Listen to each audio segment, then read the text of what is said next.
If anyone doesn't want to be captured in video or audio, that's 100% okay. You can put questions in the chat.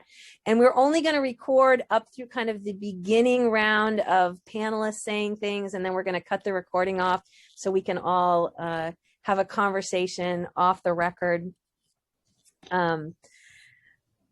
Welcome, everyone. This is the last event in what has been an amazing set of films and panels and discussions.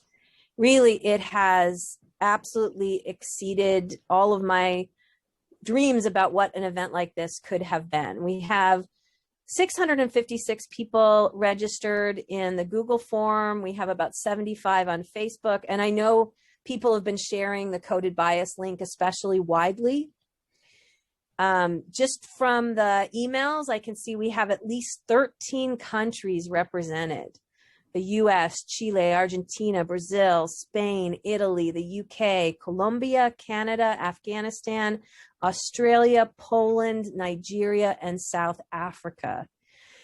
We have Clarkson and SUNY Potsdam and SUNY Canton and St. Lawrence and Plattsburgh and Purdue and Wisconsin and USC, Indiana, Harvard, Georgia Tech, the Boston Public Library, and local high schools.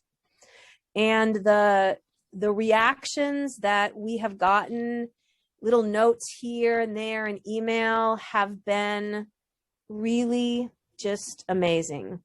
Someone said, I just finished watching Picture a Scientist. That is how I chose to spend the evening of my birthday. It was well spent. That's one I love. There's a lot of them that have been really, really heartwarming. And I could not be more delighted to round out this set of things than with this conversation this evening. And I thank you all for being here. I am delighted to be joined, especially by two people who are just people I look up to. Ruth Baltus is here. Ruth is an emeritus professor at Clarkson University. She was the chair of the Department of Chemical and Biomolecular Engineering from 2006 to 2012. If I get any of these details wrong, Ruth, please correct me. She has won many prestigious awards, but I will just, quickly mention the Agent of Change Award, which recognizes a woman whose work has advanced the cause of women's rights and who has brought about significant change in the community. She also won an award from her professional society, and it came with a $10,000 award that she brought back to Clarkson to sponsor women students to go to conferences. And she sponsored Izzy Grasso, who's here with us, who is a Goldwater Scholar and a very recent NSF Graduate Research Fellowship Award winner, and also another one of my graduate students, and I personally thank you for that. She also reviewed my promotion file. When I wasn't getting a response from within my department, I reached out to Ruth, and she had no reason to do all that hard work of reviewing my tenure file, but she did it out of the kindness of her heart and gave me great advice. We are also joined by Sylvana Andrescu, who is just a rock star. She is the current chair of chemistry and biomolecular science. She is the Egon Matejevich Endowed Chair. She's the associate dean for research in the School of Arts and Sciences. She was recently named by Stanford University as one of the top scientists in the world, based on the citations of her work. She has, published over 60 peer-reviewed journal articles, mentored many, many graduate students and undergraduates, received more than $2 million in grant funding. She is just a rock star. And I don't know, Sylvana, do you know, are you the first woman to be a chair of a department in the School of Arts and Sciences? I believe so, in arts and sciences, at least over the last 20 years, or maybe Ruth knows 20 years. There was a woman who chaired communications, probably in the early 90s. So not the first, but currently the only. And and I am so thankful to have Sylvana in the position she's in. Ruth, were you the first chair of a department in engineering, the first woman chair of a department? No. Susan Connery would have been. Connery. Okay. So in any case, two women that I look up to immensely, and we're also absolutely delighted to be joined by Caroline Schultz, who is the vice president of Clarkson's Society of Women Engineers. She is a sophomore chemical engineering major, mathematics minor, which means she is very much following in Ruth's footsteps in chemical engineering. And also we have a number of the other organizers here. As I mentioned, Izzy Grasso, Esma Wally, Abigail Matthews, and I see many other folks here for this conversation. I'm looking forward to hearing so many of the voices I see present. Abigail, will you put the Mentimeter link in the chat for folks? Maybe you did already. We did this for a discussion of coded bias. Basically, you'll get a little link, you put in a code, and just your initial reactions to watching the film Picture a Scientist. We made a nice word cloud, and that was a really nice thing to do. So you can see the link menti.com and the code 8193-5836. Participate if you like. You can all work on that as I pass the mic off to my fellow panelists to tell you a little bit about their reaction to this important film. Ruth, would you like to kick us off? Yeah, I was going to do my word. That's all right. Yeah, I watched the film Friday evening with my husband. And, you know, I'm the old lady here, and you'd think I'd seen it all, but I had not seen it. I was very well aware of Nancy Hopkins and the work she and her colleagues did at MIT. So that really, although it was nice to hear the story behind some of it, and but compelling is my sense from watching that, and sad that, I mean, this is not the 1950s where these things were happening.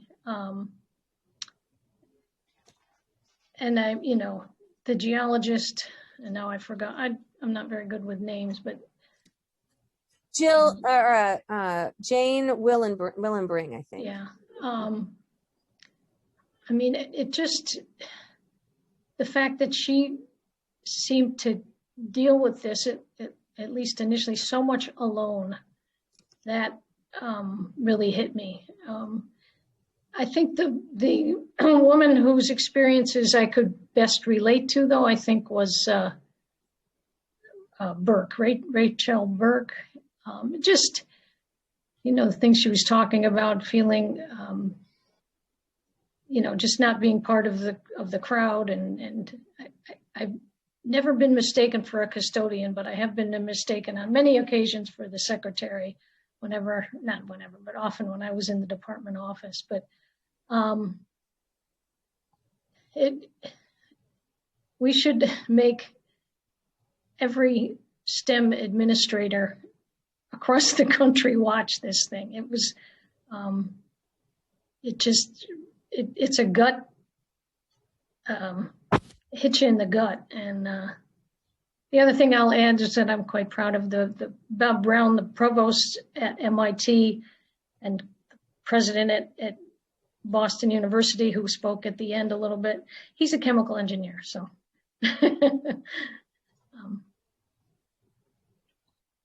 So there's my 2 cents at this point. Thank you, Ruth. Sylvana? Sure. So, well, Ruth said it very well. It's, you know, not being part of the crowd. This is the first reaction I had. And the second one was really the measuring tape and the space fight. And I had my own fight for space, for an office, for students, you know, space for students. And I related very much to that. Maybe I didn't realize at the time, but these things don't go away. they stay with us. So even if it happened 5, 10 years ago, and maybe some things have been solved, they are still with us, and they remain in memory, and it affects us on a long term. And I was so proud to seeing the women together, and I think that this is something that we can do so much more here at Clarkson, is supporting each other. I don't think we have done that well. Well, time is changing. When I started, I was in a very, very, very senior department. I was the only woman in chemistry, biomolecular science. I came after Linda Luck. She left exactly the semester I came. And I was the only assistant professor here with not, I was scared. I was scared to death. I didn't know where to go. I had no role models. I'm looking to Ruth and Stephanie Shuckers. I think you're the only women that I knew on campus. We tried to build collaborations and, write proposals together. And I was looking up to them, but in my unit, I had nobody. And this has changed significantly in the last 10, 15 years. So it's not the same situation, but going back and thinking now is like, it was so hard. It was like just, you are there to work and do the best that you can and not say anything. In my pre-tenure year, I don't think I said anything to department meetings, complaining, asking for anything. I was just doing my job and keep low profile. And so lots of things that I can relate to from the movie. Thank you, Sylvana. Caroline? Yeah, hi everyone. My name is Caroline. As said before, I'm a sophomore here at Clarkson. And when I first watched this movie, one word comes to mind, and it's very powerful and it's very inspiring. To see how these women came together and fought for a common cause for the better. And even though I haven't experienced industry work, or I haven't been in a work environment where I was a chemical engineer, I'm a student and I'm learning, and this environment, you still unfortunately see some of these slights, inconveniences. Like in the movie, they were talking about the iceberg and how the iceberg under the water are some of those things. And it gave me a inside look, I guess, at what other women feel in industry. And I guess I, as a student, can continue to work and potentially change this when I can enter industry or work towards a change, stuff like that. And I would like to add that one of my fears about coming to Clarkson in the first place was I needed to find a group of like-minded women that I could connect with, that I could look up to. And the Society of Women Engineers really offered me that opportunity. Wonderful. Thank you, Caroline, very much. Izzy or Esma or Abby, I didn't rope you into officially being on this panel, but you were so wonderful in the Change I Want for My Daughter panel last night. Would any of you like to say something? No pressure to do so. Sure. I'll say something. I watched the movie this past weekend, and I really enjoyed it. I resonated with a lot of what a lot of them were saying, even though in terms of academia, I'm just a baby. I'm just going to be entering grad school in the fall. But one thing I kept feeling was anger. Like, I was very angry. And I talked about this a lot last night too. Particularly, I was thinking about Adam, the guy from UMaine, who's like the bystander of that extremely abusive situation. And even afterwards, again, he's like this supposed ally. He's saying, you didn't show me. and she's weeping at the bottom of a hill, rocks are being thrown at her, you know, sand being blown in her eyes. Like, what more do you need to see? And so I was thinking about that. And I know that we all sort of do that, where we don't, that's sort of what privilege can be, very like invisible to us, and sort of what other people are experiencing when we are in the place of privilege is invisible to us. And I know that that's true, but I found myself feeling so angry at him, listening to him speak. And I loved her response when she said, you know, to folks like him that maybe aren't so overtly, like they're not so overtly sexist, but it was more like covert, maybe below the waterline things. A ton of feathers is still a ton. And I think that's something that like isn't talked about enough. And that part really stood out to me. Again, I was like, did not like him, but I really loved like watching the movie, and I did, again, it was very powerful. And I'll just leave it there. Thank you. Thank you, Izzy. Abby or Esmond, no pressure at all. I would love to come back to the iceberg image. I thought that was incredibly powerful. And you know, the above the waterline things like unwanted sexual attention, coercion, and assault, that has not primarily been my story, although it is the story for many women. But the below the waterline things is not just a story of 20 years ago. There are things below the waterline that happened this week, certainly this month, certainly this year. Maybe not today. I don't know that anything has happened today, but the day's not over. So not getting credit, questioning competence, subtle exclusions, not being invited to collaborate when you have the key expertise, being left off an email, name calling, hostility, passed over for promotions. Those all happen to me all the time. And I wish the story was different. I really do. And I'd like to think about another version of above the waterline and below the waterline. Another version of that is there's the things that happen in writing, or the things that are recorded, or the things that happen in public in front of many witnesses. And then there's the things that happen in private, where you would have no hope of documenting that it happened. It would just be your word against someone else's. And I regularly find it impossible to get action, even on the above the waterline things that happen in the presence of many witnesses, or in writing, or are recorded. And, you know, another definition of above the waterline or below the waterline is I'll sometimes talk to someone in authority who will say, I don't want to deal with the past. I only want to deal with the present, or the things that have happened while I've been in this position, or something like that. And I'll say, okay, here are the things that are in writing that happened recently. Can we get action on those? No, actually, no, we still can't. And that is hard.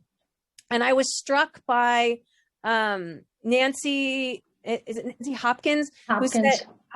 Who said, you know, she went around, you know, she said, I need space for my fish.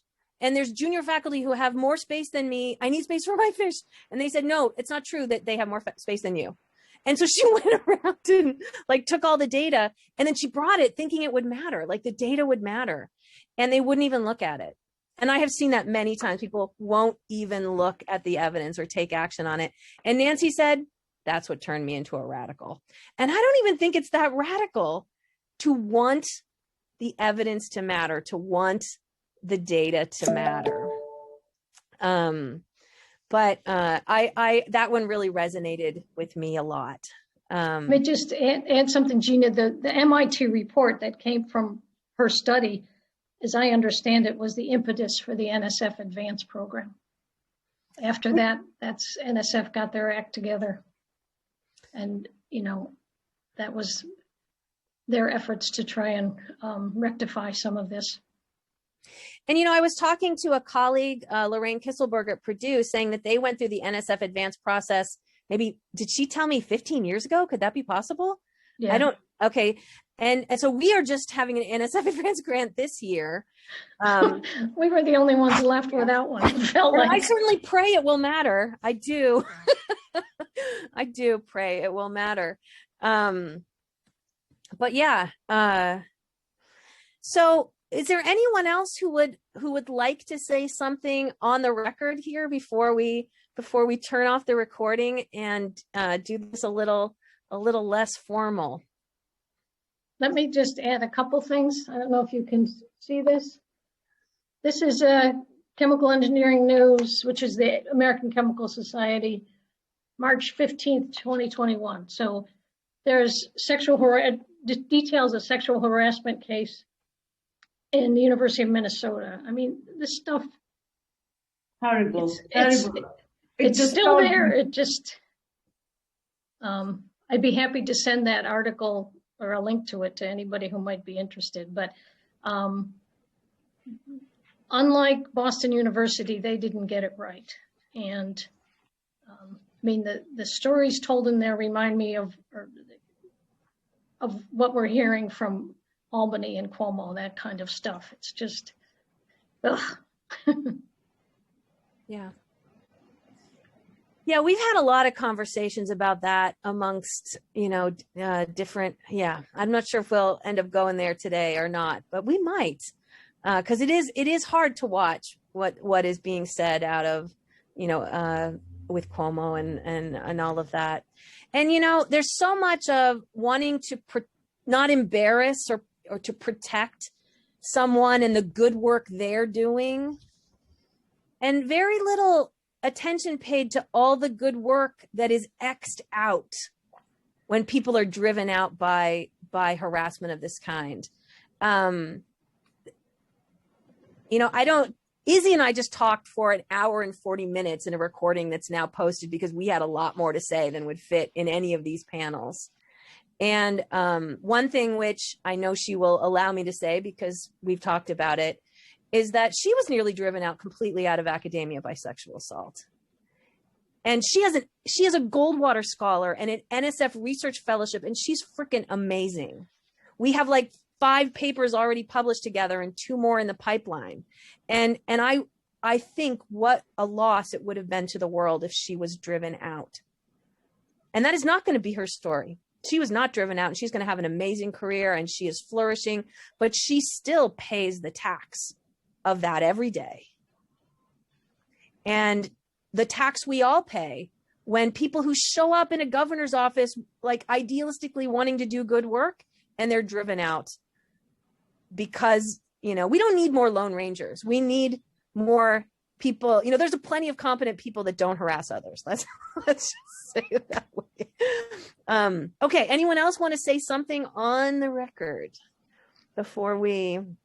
Abby, can you show us the current results of the Menti poll? That would be a fun thing to capture in this recording, and then we'll turn the recording off. Yeah, give me just a second. And while she's bringing that up, that's another chance. If anyone has anything they would like to add in. I just want to add a few sentences about that. Please, Esma. So, I have been working in a university before joining Clarkson as a student.